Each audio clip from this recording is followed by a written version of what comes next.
Salut mes petites aiguilles, j'espère que vous allez bien. Aujourd'hui, on se retrouve dans une nouvelle vidéo, point au tricot pour gaucher. Nous allons voir le point côte 1-1. Alors comme vous pouvez le voir, les côtes 1-1, il y a une maille en droit, une maille en vert pour les côtes 1-1. J'écarte un peu. Donc là, nous avons maille en droit, maille en vert, où il y a les petites boules, maille en droit, où il y a les V, maille en vert, où il y a les boules.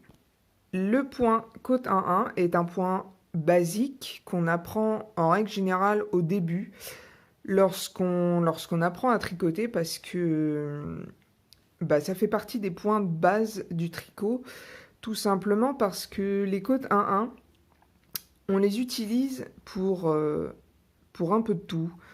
Les bordures de bonnet, par exemple, ou le bas des pulls, les poignets des pulls, ce genre de choses. Ou même pour les chaussettes aussi, pour le haut des chaussettes. Donc c'est un point qu'il faut absolument connaître. C'est le point de base. Ensuite, après, on a les côtes de 2, les côtes 3-2, 3-3, enfin ce que vous voulez, quoi. Vous pouvez faire ce que vous voulez après.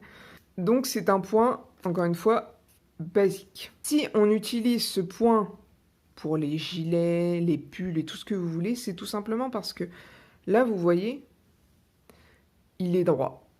L'avantage de ce point-là, c'est que quand vous allez tirer dessus, et ben en fait, il va se détendre.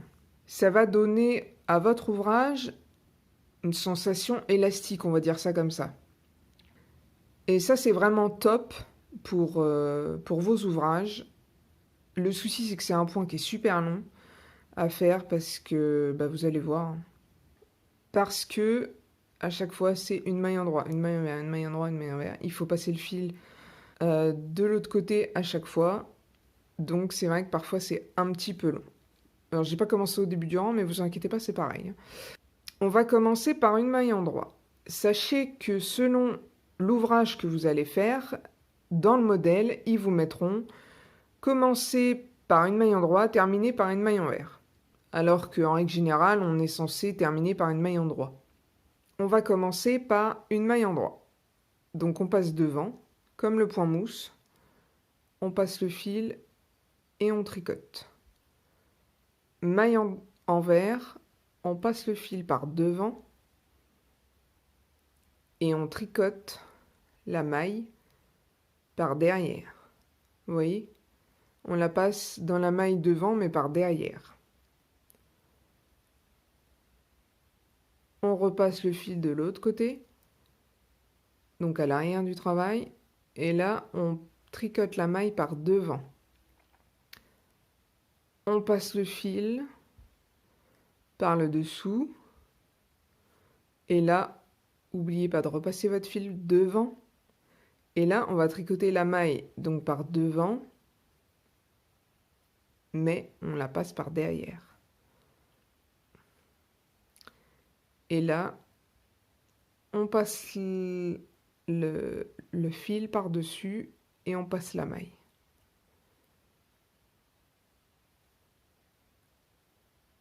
Et ainsi de suite.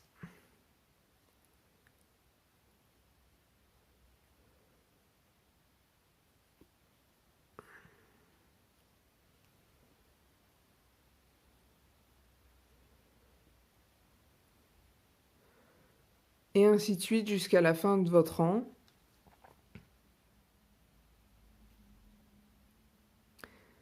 Et quand vous allez repasser de l'autre côté,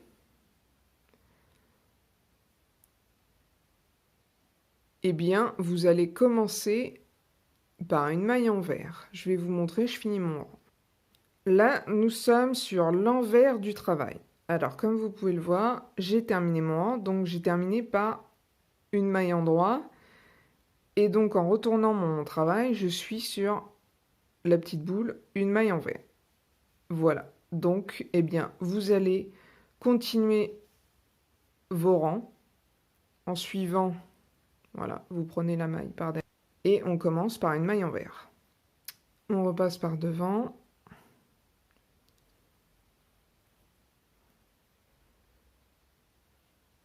Et ainsi de suite.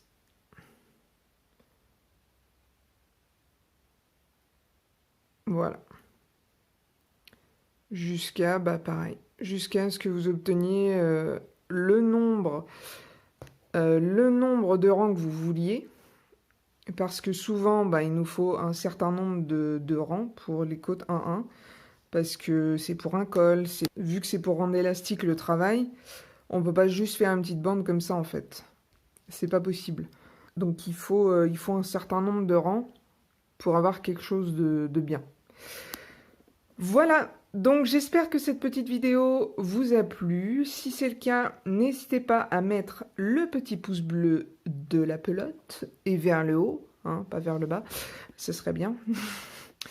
N'hésitez pas à vous abonner aussi à la chaîne si vous désirez voir d'autres points pour gaucher, bien évidemment, hein, au tricot principalement. Des modèles gratuits aussi pour voir des podcasts et puis des petites astuces. Donc je vous dis à très bientôt, portez-vous bien, passez une bonne journée. Salut mes petites aiguilles!